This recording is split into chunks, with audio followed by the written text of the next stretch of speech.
Igloo, c'est un système d'exploitation qui est un concurrent de Linux, on va dire, dont le but est de faire un système tout intégré, développé par une seule équipe. Là où Linux, en tout cas sur les ordinateurs de bureau, c'est un peu un assemblage de plein de composants logiciels plus ou moins indépendants, ce qui pose des difficultés pour la cohérence de l'ensemble. Bonjour. On va vous présenter les nouveautés. C'est trié à peu près par grande catégorie. On va commencer par les applications, et après on descendra dans les trucs un peu plus bas niveau. La première grosse nouveauté de la version bêta 5, c'est le mode sombre qui est disponible. Comment ça marche? En fait, on a une préférence de réglage des couleurs, où avant il fallait régler une trentaine de couleurs différentes pour essayer de faire un thème joli. Et maintenant, il n'y a plus que 3 couleurs à régler, et tout le reste est calculé automatiquement. Donc ça nous permet d'avoir facilement un mode sombre assez joli. Et il y a eu après plein de corrections dans plein d'applications qui avaient des couleurs codées en dur, genre pour de la coloration syntaxique ou des choses comme ça. Donc maintenant, c'est calculé aussi à partir de ces couleurs de base. Ensuite, on a notre éditeur d'icônes qui a évolué. Avec principalement 2 nouvelles fonctionnalités qui sont la possibilité d'avoir une image de référence, parce qu'on a de plus en plus de logiciels qui sont portés depuis Linux, où en fait il y a déjà une icône mais qui n'est pas forcément une icône vectorielle. Donc l'idée c'est d'avoir l'image de l'icône originale et puis de redessiner par-dessus en vectoriel quelque chose d'équivalent. Et on a aussi la possibilité de faire une transformation perspective, puisque les icônes ont une apparence isométrique, mais pas tout à fait, mais un peu en perspective quand même, qui est assez spéciale. Et donc l'idée, c'est d'avoir une transformation qui permet d'avoir ça facilement. Donc dessiner un truc à plat et puis le déformer pour le mettre dans le bon angle de vue. On va parler des navigateurs web. Alors le premier, c'est WebPositive. C'est un navigateur qui est basé sur WebKit, donc le moteur de Apple, entre autres. Ça avance pas mal. Cette année, il y a eu du travail pour utiliser le nouvel API WebKit 2 qui permet de faire un système multiprocess pour le rendu des pages web. Donc il y a un process qui s'occupe de tout ce qui est réseau, un process qui s'occupe de tout ce qui est rendu JavaScript, etc. et un process d'affichage. Ce qui fait que si il y a un plantage dans un des trucs, on ne fait pas planter tout le navigateur, perdre tous les onglets, etc. Et ça permet aussi d'avoir plusieurs pages web qui tournent en parallèle sur plusieurs processeurs, si on veut. Ensuite, on a d'autres navigateurs. Donc, on a toute une famille de navigateurs basés sur des moteurs web pour Qt. Sachant que Qt utilisait avant Qt WebKit, qui a été abandonné. Maintenant, ils utilisent QWeb Engine, qui est basé sur Chrome, qui est très compliqué à porter sur autre chose que les systèmes que Google veut bien supporter. Donc, c'est un peu compliqué. Il y a des versions qui marchent plus ou moins, mais qui ne sont pas trop tenues à jour. Et cette année, on a le retour de Firefox, puisque la dernière version de Firefox qui était disponible jusqu'à maintenant, c'était la version 2. Ça remonte un petit peu. Oui. Donc là, il y a quelqu'un qui s'est lancé pour refaire un portage de Firefox qui commence à fonctionner pas trop mal. C'est en cours d'intégration. Il y a pas mal de patchs dans Firefox, dans Igloo, parce que forcément, dès qu'on développe un peu une grosse application, on trouve des bugs dans le système. Donc c'est en train d'arriver petit à petit. Ensuite, on a notre application de gestion de batterie. Qui affiche si la batterie est en charge ou en décharge, la capacité, etc. Elle est maintenant installée automatiquement sur les machines où il y a une batterie. Avant, il fallait la rajouter à la main, elle n'était pas activée. On a des alertes quand la batterie est faible, donc je crois que c'est à 15 et à 5% par défaut, avec un son d'alerte, parce qu'avant, il y avait juste une notification qui s'affichait à l'écran, et si on ne la voyait pas, perdu, et puis le PC s'éteint. C'est dommage.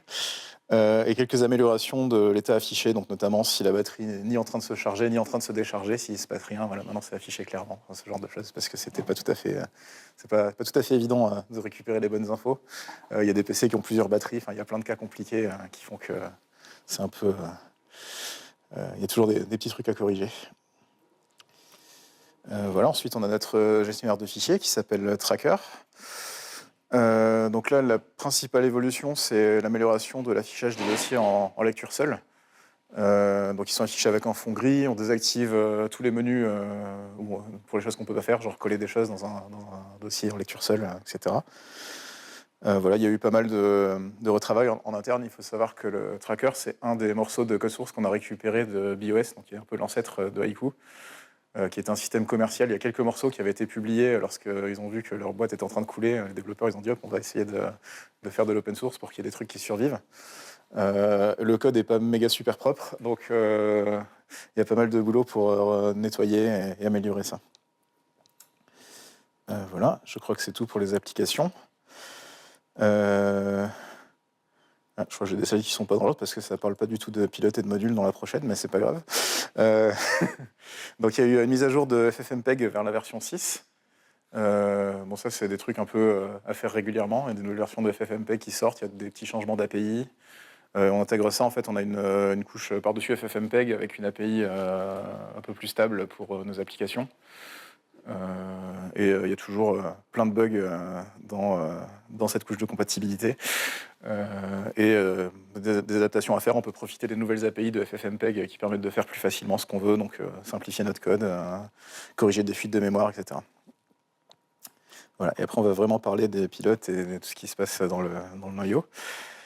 Alors, dans les pilotes de périphériques, il y a plein de nouveaux trucs. Il y a un pilote pour les cartes son USB, voilà, qui était en chantier depuis très longtemps, qui était bloqué par des limitations de la pile USB au niveau en dessous. Donc là, la pile USB commence à être suffisamment stable pour pouvoir faire des cartes son via USB. Il y a du nettoyage sur tous les autres pilotes de cartes son pour enlever les warnings à la compilation, fusionner du code qui était dupliqué entre plusieurs drivers qui avaient été développés avant Haiku, avant qu'il y ait un dépôt source initié. Donc c'est un développeur qui avait fait plusieurs projets de drivers, il avait copié-collé son code de base à chaque fois et ça avait été tout intégré comme ça. Donc là on a réunifié. Évidemment chaque version avait un peu divergé les unes des autres, donc il a fallu remettre au clair les fonctions partagées avec tous les paramètres pour pouvoir faire tout ce qu'elle a besoin de faire dans tous les drivers. On a des pilotes tune et tap, donc ça c'est pour faire notamment du VPN, des interfaces réseau virtuelles. Donc ça permet soit de lancer OpenVPN, soit avec QEMU on peut aussi permettre à la machine émulée d'accéder au réseau de la machine hôte un peu plus directement. Ensuite il y a ACPI. Donc ACPI c'est toute la gestion de l'énergie globalement dans les PC. Il y a eu donc une mise à jour de Hackpika qui est la lib qui permet de faire ça en fait. Donc il y a tout un framework qui est développé par Intel avec il y a des tables de données qui sont fournies par les périphériques, donc via le BIOS notamment, qu'il faut interpréter pour récupérer des infos et détecter où est le bouton pour éteindre la machine, détecter quand on ferme un laptop, éteindre l'écran, ce genre de choses. Voilà, donc c'est assez générique une fois que ça fonctionne, mais ça demande pas mal d'interactions avec des trucs assez bas niveau, genre bus PCI, accès à la mémoire de façon concurrente, machin. Donc il y a pas mal d'intégration avec le système pour que ça fonctionne bien. Voilà. Et ensuite, au niveau du Bluetooth, c'est un peu le prochain gros chantier, je pense, dans Haiku. Il y a eu du développement il y a assez longtemps et on arrive à associer un device avec la machine et c'est tout. Il n'y a aucun driver pour rien faire d'autre. Donc voilà, ça fonctionne, mais c'est pas très intéressant pour l'instant. Sûrement, on va faire probablement les souris Bluetooth parce que ça ressemble beaucoup à l'USB pour les parties au-dessus. Donc on va commencer par ça et puis après on verra. Voilà. Du noyau. Alors on a optimisé plein de trucs dans le noyau. J'ai pas les détails donc moins d'allocation mémoire. Voilà, c'est mieux. En fait, il y a eu des choses qui seront du coup dans la prochaine version bêta sur cette partie-là parce que on avait une consommation mémoire minimum de 384 mégaoctets, ce qui est beaucoup trop selon certains de nos utilisateurs. Donc on a divisé par 3, on peut tourner avec 96 mégaoctets maintenant à nouveau. Voilà. Donc,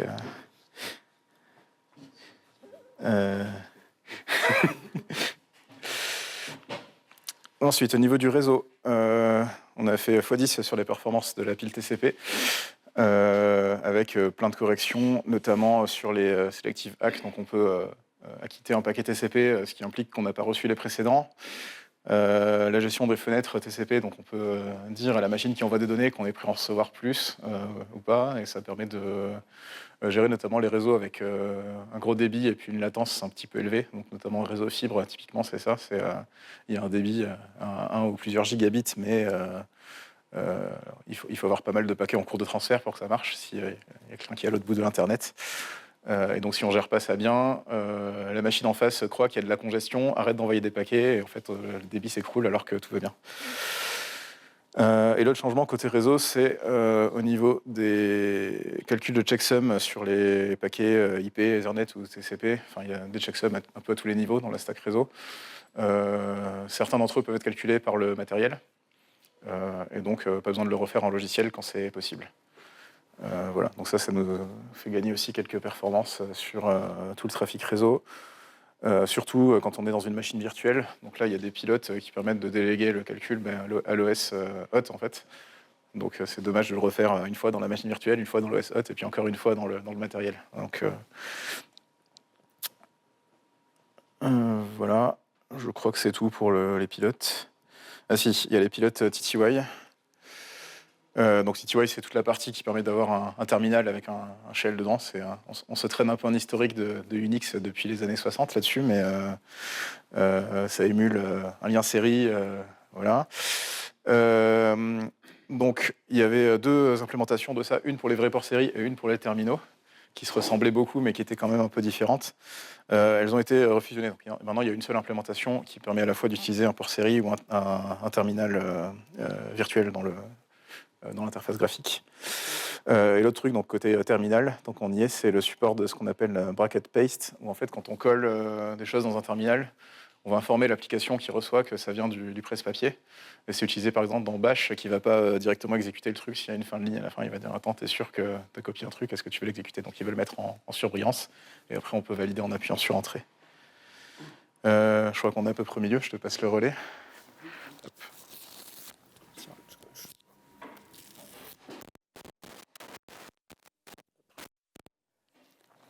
Et on arrive au système de fichiers. Alors on a des nouveaux pilotes. Alors des nouveaux pilotes qu'on avait avant, mais qui n'étaient pas forcément au top. Notamment la FAT. En fait, le pilote FAT date aussi plus ou moins de BIOS. Et là, il a été porté en fait de FreeBSD. Donc on a récupéré celui de FreeBSD. Et puis on a le pilote UFS2. Donc ça, c'est justement le système de fichiers des BSD qu'on avait avant, mais qui était supporté uniquement qui n'était pas complet, voilà. Et ça marchait pas bien. Et là, donc du coup, il fonctionne en plein, mais que en lecture a priori. Donc on attend encore un peu l'écriture, mais voilà. Et puis pas mal de corrections aussi dans Userland FS, qui est un système de fichiers virtuel qui nous permet d'implémenter Fuse. Donc c'est File System in Userland, donc c'est les systèmes de fichiers qu'on trouve sous Linux notamment pour monter, pour faire du SSHFS, donc pour aller voir des fichiers à travers une session SSH sur une machine distante. Voilà pour les systèmes de fichiers. Et puis on a fait pas mal d'améliorations au niveau des performances. Alors, tu l'as dit dans le noyau et puis un petit peu partout ailleurs aussi. Donc IO batching, en fait, c'est le regroupement de requêtes d'entrée-sortie. Donc plutôt que d'appeler 15 fois un appel système pour envoyer 3 octets, on peut regrouper ça et dire en fait j'ai la liste des choses à faire. Et puis des suppressions de verrous qui ne sont pas forcément inutiles quand on veut accéder à une structure de données qui est partagée, et puis il y a plein de threads qui veulent lire le truc en même temps. On est obligé de s'assurer qu'il n'y a pas quelqu'un qui est en train d'écrire. Donc on met des verrous, et puis parfois il n'y a pas forcément besoin, ou alors on réécrit le code de façon à se passer du verrou. Et donc ça évite d'avoir trois cœurs qui attendent sur la même ressource. Le pré-mapping aussi, donc mmap. Mmap, c'est un appel système qui permet de faire apparaître en mémoire, en fait, dans l'espace d'adressage du processus, le contenu d'un fichier. Et en fait, quand on lui demande, notamment par les navigateurs web qui ont besoin souvent de lire beaucoup de fichiers, en fait, de mapper un fichier qui fait 3 gigas en mémoire, on n'a pas forcément besoin d'aller allouer les 3 gigas et puis de lire les 3 gigas, et voilà. Donc là, on dit, en fait, là, on sait, mais on n'aura pas forcément besoin de tout, donc ça permet d'éviter de de plus avoir de RAM du tout, alors qu'en fait, on n'a pas forcément besoin de tout ça. Aussi, alors, des modifications sur la table des areas, en fait, c'est les allocations mémoire, c'est les grosses plages d'allocation mémoire au niveau du noyau. Et puis, plein d'autres choses aussi, au niveau des tris. Parfois, une liste chaînée simple, ça suffit, alors qu'on avait une liste chaînée double. Donc, si on n'a pas besoin de la traverser dans tous les sens, une liste chaînée simple, ça suffit et ça prend un peu moins de place aussi en mémoire. Et puis voilà. Et puis parfois aussi on allouait des choses, des blocs mémoire d'une certaine taille. Et puis en fait, le fait de réduire cette taille d'allocation, ça permet de passer par des allocateurs qui sont plus rapides. Et donc du coup, juste le fait de réduire la taille mémoire, ça permet aussi d'aller plus vite. Et puis donc DT GNU-H, ça c'est dans les fichiers ELF. Donc en fait, c'est les formats binaires des applications. C'est une chose qui permet de lire plus rapidement la table des symboles. Et donc, quand on charge des binaires en mémoire, des applications et les bibliothèques qui vont avec, d'aller un petit peu plus vite quand on ouvre l'application. Voilà. Ça vous l'a déjà dit, je crois. Voilà, bah oui, voilà. Ouais, parce qu'on j'ai rajouté des trucs et du coup, il y a un peu des doublons, mais c'est pas grave. Et du coup, vu qu'on se préparait la bêta 5, on a aussi travaillé, enfin c'est surtout Waddlesplash qui est notre développeur à plein temps, parce que grâce à vos dons, on a un développeur à plein temps qui bosse sur le projet. On a réécrit notamment le user mutex, donc c'est encore un autre verrou, une autre structure qui permet de sérialiser les accès à des données, donc pour aller plus vite. Et puis il y a eu plein de changements aussi dans les couches en dessous, en fait, entre les applications et le noyau. Donc il y a plein de bibliothèques, notamment libre-root, en fait, c'est ce qui contient la libc. Donc on a des morceaux de la glibc, on a des morceaux de la libmuscle, enfin c'est un joyeux mélange. Et puis on a rajouté aussi le support de certaines fonctions qui soit étaient déjà implémentées mais qui n'étaient pas POSIX ou vice-versa. Donc getEntropy, donc c'est une fonction qui permet de récupérer du random en fait. Voilà. Et puis alors AF Unix, c'est les sockets qui ne sont pas sur le réseau, parce qu'on peut faire du réseau sans réseau. C'est amusant sous Unix. Donc c'était à moitié implémenté, mais voilà, il y a certaines applications des fois qui ont besoin de certaines fonctionnalités dont on se dit non, mais il n'y a personne qui va utiliser ça. Et ben en fait si. Voilà. Et il y a plein d'autres choses qui arrivent aussi ou qui sont déjà dans POSIX mais qu'on n'implémente pas forcément, et donc on peut emprunter dans certains BSD parce qu'ils sont très sympas. Donc Arc for Random, ça c'est encore du random, c'est de l'aléatoire en fait, c'est pour générer des nombres aléatoires, soit pour du chiffrement ou pour d'autres choses. Et après donc des fonctions pthread, donc ça c'est pour la gestion des threads quand on veut empiler des signaux, donc pour la communication entre les threads. Et alors PRID-V, en fait c'est une combinaison de deux choses. Donc PRID, c'est la fonction, l'appel système read, ça permet normalement de lire des octets depuis un fichier. PRID, c'est la même chose, mais à partir de certaines positions, c'est-à-dire de ne pas avoir à lui dire en fait déplace-toi et puis il va me lire ça, donc c'est une seule opération. Et read-v, en fait, le V c'est vecteur, c'est-à-dire comme je disais tout à l'heure, on peut dire plutôt que d'appeler 3 fois la fonction pour 3 plages de données, et ben on va lui dire mets-moi les 10 premières octets à tel endroit, les 12 suivants à tel endroit, etc. Et on fait un seul appel à cet appel système. Donc du coup, ça a fait moins de changements de contexte, etc. Donc c'est beaucoup plus rapide. Et donc du coup, il y a un appel système qui est normalisé aussi, qui permet de faire les deux, c'est-à-dire de lire plusieurs choses en même temps à partir d'une certaine position dans le fichier. C'est des optimisations qui permettent de gratter encore un peu de temps sur certaines choses. KQ, donc ça c'est un sous-ensemble en fait d'un système qui est dans FreeBSD qui permet c'est un peu l'équivalent des select et pull, donc c'est des fonctions qui permettent d'attendre sur des événements sur plein de descripteurs de fichiers et d'autres choses aussi en plus contrairement à pull et select. Donc quand on veut par exemple monitorer est-ce que j'ai des signaux qui arrivent, est-ce que je peux lire sur tel descripteur de fichiers quand on est un serveur web par exemple. On ouvre plein de choses en même temps et on attend des choses sur à plein d'endroits en même temps. Donc ça permet d'implémenter les applications plus facilement. Et puis on a fait pas mal de mises à jour aussi de paquets qu'on n'a pas écrits nous-mêmes mais dont on dépend. Donc ICU, c'est une bibliothèque qui permet de gérer la traduction, l'affichage de chaînes de caractères avec des placements quand on formate des nombres par exemple ou ce genre de choses. OpenSSL 3 donc, pour le chiffrement. Et puis Python qui avance doucement aussi, donc on rattrape le retard. On a aussi mis à jour le support de GCC, donc on peut compiler Haiku avec GCC 14. Je ne sais pas à combien ils en sont maintenant, mais bon, enfin, en cours. C'est comme Firefox, en fait. On essaie de rattraper, puis au bout d'un moment, on en a marre, donc on arrête, et puis des fois, on reprend. Voilà. La 14, c'est la dernière. Ah bah, enfin, jusqu'à dans 2 mois, mais ouais. La 14, a priori, c'est la dernière. Et puis des améliorations donc, pour les développeurs. Donc là, c'est plutôt dans S-Trace, qui est un outil qui permet de monitorer en fait, tous les appels système. Donc quand on fait une ouverture de fichier, etc. Et puis on passe des paramètres qui au final se retrouvent être des nombres, et sauf que suivant le contexte, les paramètres, etc., on peut arriver à le décoder et rendre ça plus lisible, donc en mettant les symboles qui correspondent. Donc ça permet de ne pas avoir à passer 3 heures à chercher, attends, ça veut dire quoi 0x, 1, 2, 3, 4 voilà. Et puis le profiler système, il est utilisable enfin. Il y a encore quelques bugs, mais maintenant il donne des chiffres à peu près cohérents.